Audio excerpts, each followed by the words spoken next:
दोस्तों, ये कहानी है एक ऐसे समय की जहाँ पृथ्वी पर ऑक्सीजन लेवल बिल्कुल जीरो हो चुका है और साफ ऑक्सीजन ना मिलने की वजह से इंसानों के अंदर कई सारी बीमारियां फैल रही हैं और इंसानों का इस धरती से खात्मा होने वाला है। मगर इस सबको रोकने के लिए एक लड़का टाइम ट्रेवल करके आगे जाता है। लेकिन क्या वो लड़का इंसानों को विलुप्त होने से बचा पाएगा या फिर इंसानों का इस पृथ्वी से खात्मा हो जाएगा? चलिए देखते हैं इस पूरी कहानी में। तो मूवी की शुरुआत साल 2067 से होती है, जहां हमें दिखाया जाता है कि किस तरह पृथ्वी पर जंगलों की कटाई से कई देशों में ऑक्सीजन लेवल बिल्कुल जीरो हो गया और वहां लोगों के अंदर बीमारियां फैलने लगी, जिस कारण लोग बहुत तेजी से मर गए और अब बस एक ही देश बचा है जिसके पास ऑक्सीजन है। उसी देश में हम ईथन वाइट नाम के एक लड़के को देखते हैं जो कि ऑक्सीजन बनाने वाली कंपनी के लिए काम करता है। यही उसके साथ उसका दोस्त जुड भी होता है। जुड ने ईथन को उसके माता पिता के मरने के बाद संभाला था, इसीलिए ईथन जुड को अपना बड़ा भाई मानता है। लेकिन अब इनके शहर में भी ऑक्सीजन की कमी होने लगी है और यहाँ के लोग ऑक्सीजन न मिलने के कारण सुसाइड करके मरने लगे हैं। अब एक दिन जब ईथन काम से अपने घर आता है तो घर आने पर वो न्यूज देखने लगता है जिसमें उसके पिता प्रोफेसर रिचर्ड के बारे में बताया जा रहा था कि उन्होंने 20 साल पहले ही हमें इस समय के लिए आगाह कर दिया था। ईथन जब अपने डैड की खबर न्यूज में देखता है तो वो तुरंत ही टीवी को बंद कर देता है, जिस सबसे हमें पता चलता है कि ईथन अपने डैड को कोई खास पसंद नहीं करता। अब तभी यहाँ उसकी वाइफ आती है जिसका नाम जैंथी होता है। ईथन जैंथी को एक ऑक्सीजन हेलमेट देता है और बताता है कि उसे अब काम की एक और नई शिफ्ट मिल चुकी है जिससे अब वो और पैसे कमा सकता है और वो दोनों नई ऑक्सीजन खरीद सकते हैं। ये सुनकर जैंथी खुश होती है, लेकिन अब तभी जैंथी के मुंह से खून आने लगता है। ये देखकर ईथन को पता चल जाता है कि जैंथी को भी वही बीमारी हो गई है और अब उसे जैंथी के लिए साफ ऑक्सीजन खरीदनी पड़ेगी जो कि काफी महंगी मिलती है। खैर, अब अगले दिन जब ईथन काम कर रहा होता है तब उसके पास कुछ गार्ड आते हैं जो ईथन और जुड को ऑक्सीजन बनाने वाली कंपनी में ले जाते हैं और उसकी मालिक रेजिना से मिलवाते हैं। रेजिना ईथन को बताती है कि अब हमारे देश में भी ऑक्सीजन की कमी होने लगी है और अब बस तुम ही हो जो मानव जाति को विलुप्त होने से बचा सकते हो। इसके बाद रेजिना ईथन और जुड को अपनी लैब में ले जाती है जहाँ पर इन्होंने क्रॉनिकल नाम की एक मशीन बनाई हुई थी जो कि असल में टाइम ट्रेवल मशीन थी, जिससे ये लोग टाइम ट्रेवल करके फ्यूचर में जा सकते थे।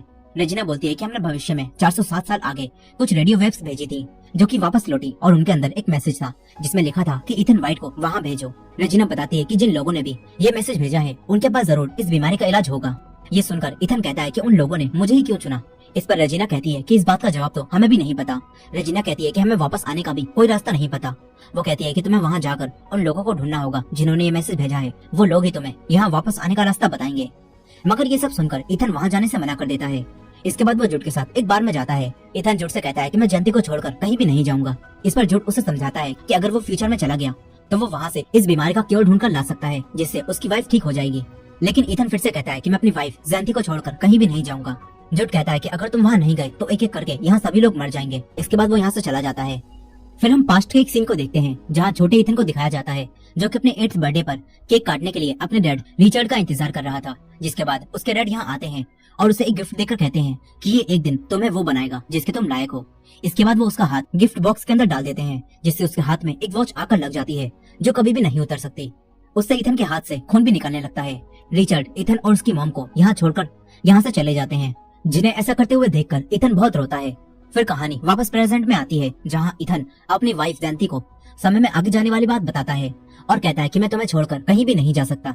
इस पर जयंती ईथन को भी वही समझाती है जो जुड ने उससे कहा था। वो बोलती है कि तुम समय में आगे जाकर वो इलाज ढूंढकर यहाँ ला सकते हो जिससे इंसान विलुप्त होने से बच सकते हैं और मैं भी ठीक हो सकती हूँ। जयंती भी ईथन को वहाँ जाने के लिए कहती है। ईथन अब जयंती की बात मानकर समय में आगे जाने के लिए तैयार हो जाता है। फिर वो जयंती के लिए एक मैसेज छोड़ता है जिसमें लिखा था कि मैं वापस जरूर आऊंगा और उस मैसेज को वो जयंती के पास छोड़कर वापस रेजिना के पास आ जाता है।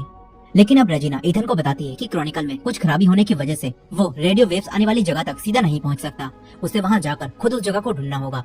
वो ईथन को एक स्पेस सूट पहनाती है और उसे एक आर्ची नाम का डिवाइस देती है जो वहां जाकर ईथन की मदद करेगा और इससे ईथन की जानकारी रेजिना और साइंटिस्ट को भी मिलती रहेंगी। इसके बाद वो ईथन को क्रॉनिकल के जरिए साल 2474 में भेजती है। क्रॉनिकल की कुछ खराबी की वजह से ईथन लैंडिंग के समय कई सारे पेड़ों से टकराता है जिससे उसका सूट जल जाता है।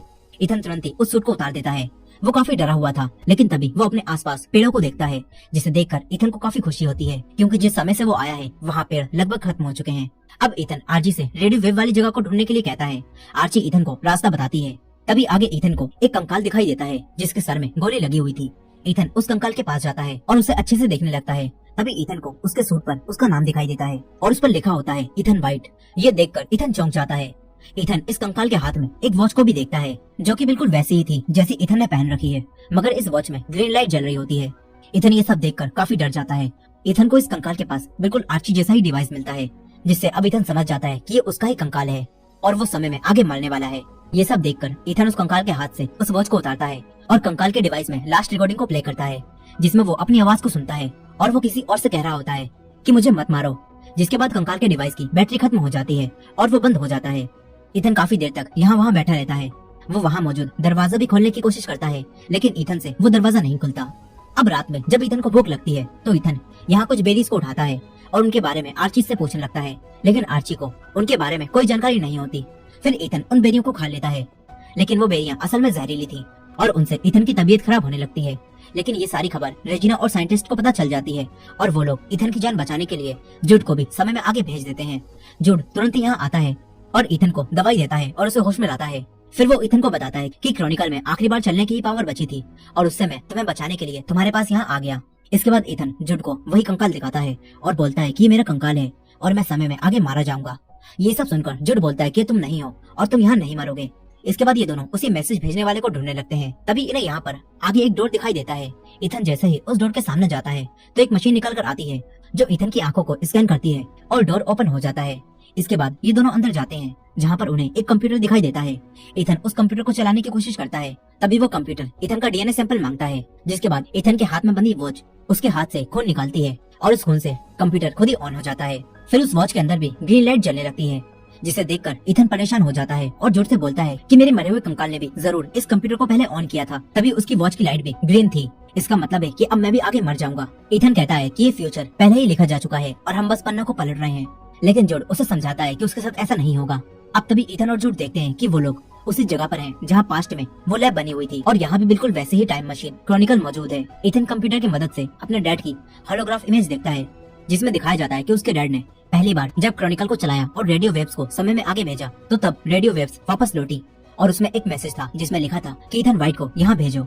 अब तभी ही क्रॉनिकल में कुछ पावर फेलियर की खराबी आ जाती है, जिसे अगर इन दोनों ने कुछ ही समय में ठीक नहीं किया तो यहाँ पर एक न्यूक्लियर धमाका होगा, जिससे ये पूरी मशीन तबाह हो जाएगी और ईथन और जोड कभी भी वापस नहीं जा पाएंगे।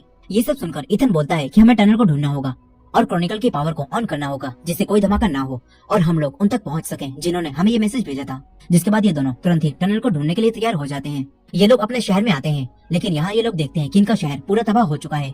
ईथन और जुड शहर में जाते हैं तो इन्हें वहाँ पर कुछ और कंकाल दिखाई देते हैं, जिन्हें देखकर ईथन को पता चलता है कि पिछले समय में सभी लोग मारे गए, यानी कि ये लोग अपने मिशन में नाकामयाब हो गए और इंसानों के खात्मे के बाद ही धरती पर प्रकृति वापस जिंदा हुई है। इसके बाद ईथन अपने घर को ढूंढता है और वहाँ जाता है। ईथन अपनी वाइफ जयंती के कंकाल को देखता है, जिसके हाथ में वही मैसेज था जिसमें ईथन ने लिखा था कि मैं वापस जरूर आऊंगा, लेकिन शायद ईथन वापस नहीं पहुंच पाया, इसी वजह से ये सब लोग मर गए।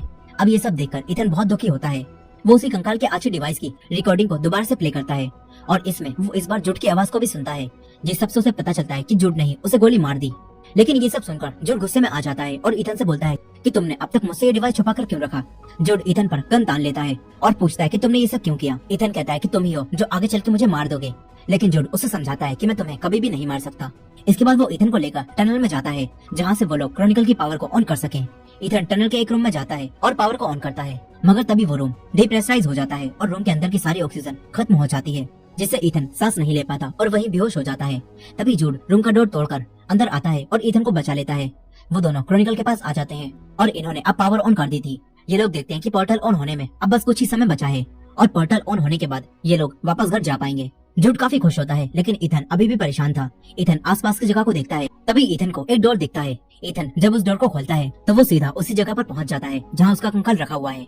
ईथन अब और भी ज्यादा परेशान हो जाता है। वो अपने आर्ची की बैटरी निकालकर उसी कंकाल के आर्ची में डालता है और फिर उसकी वीडियो को प्ले करता है। इस वीडियो में ईथन देखता है कि जुड ने उसे गोली मार दी, लेकिन ये सब देखकर जुड उससे आर्ची को बंद करने के लिए कहता है और बोलता है कि मैं तुम्हें कभी भी नहीं मार सकता, बल्कि मैं तो तुम्हें बचा रहा हूँ। जुड ईथन से कहता है कि अगर हम वापस लौट भी गए तो भी हम सबको नहीं बचा पाएंगे, इसीलिए अब हमें यही रहना चाहिए, यहाँ हम आराम से जिंदा रह सकते हैं। ईथन जुड की ये सारी बातें सुनकर गुस्से में आ जाता है और दोबारा से कंप्यूटर ऑन करके अपने डैड की होलोग्राफ इमेज को देखने लगता है। जुड ईथन को उसे ऐसा करने से रोकता है। जुड देखता है कि इसमें ईथन के डैड बोलते हैं कि ये सब प्रोजेक्ट उन्होंने ईथन के लिए ही किया है ताकि ईथन को वो एक अच्छी जिंदगी दे सकें।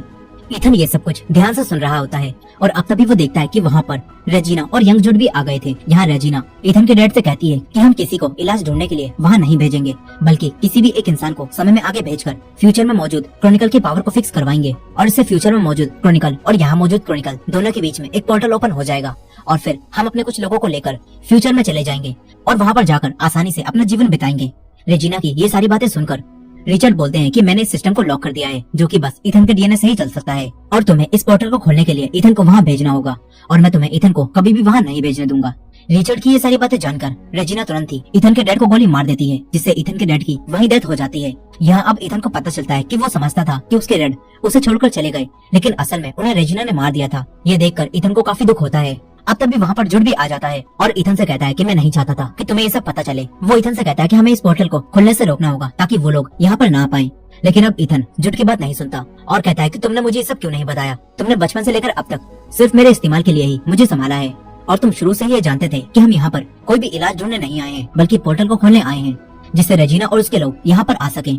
यहाँ जुड इथन को समझाने की कोशिश करता है कि रेजिना ने उसका भी इस्तेमाल किया है, लेकिन अब इथन जुड की बात नहीं सुनता और वो क्रॉनिकल को खराब करने लगता है।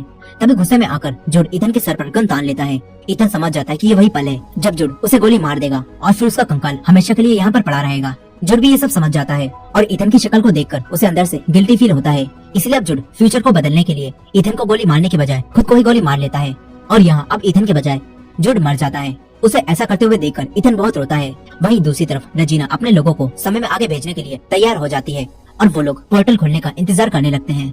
इस तरफ इथन अपने डैड की कही हुई बातों को याद करता है और खुद वापस जाने के बजाय कई सारे पेड़ पौधों को समय में पीछे भेज देता है, जिससे क्रॉनिकल खराब हो जाता है और पोर्टल खुद ही बंद हो जाता है। ये सब देखकर रेजिना को काफी गुस्सा आता है। यहाँ इथन ने आर्ची को भी वापस भेज दिया होता है, जिससे वो अपने डैड की हत्या के बारे में सबको बता सके, और आर्ची की मदद से सभी लोगों को पता चल जाता है कि रेजिना ने प्रोफेसर रिचर्ड को मार दिया था।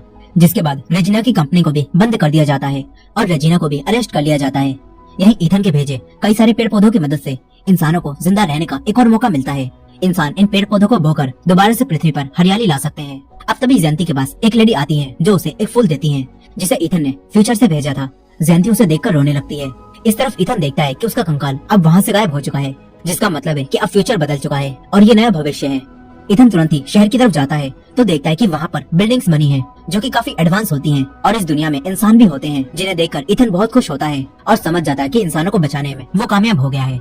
और इसी एंडिंग के साथ ये कहानी यही खत्म हो जाती है। दोस्तों, ये थी इस मूवी की फुल स्टोरी। आई होप कि आपको ये स्टोरी पसंद आई होगी। आपको ये स्टोरी कैसी लगी कमेंट में जरूर बताइएगा, और ये वीडियो पसंद आई हो तो वीडियो को लाइक करना मत भूलिएगा, और हमारे चैनल पर नए हैं तो हमारे चैनल सब्सक्राइब कर लीजिए। मिलते हैं नेक्स्ट वीडियो में।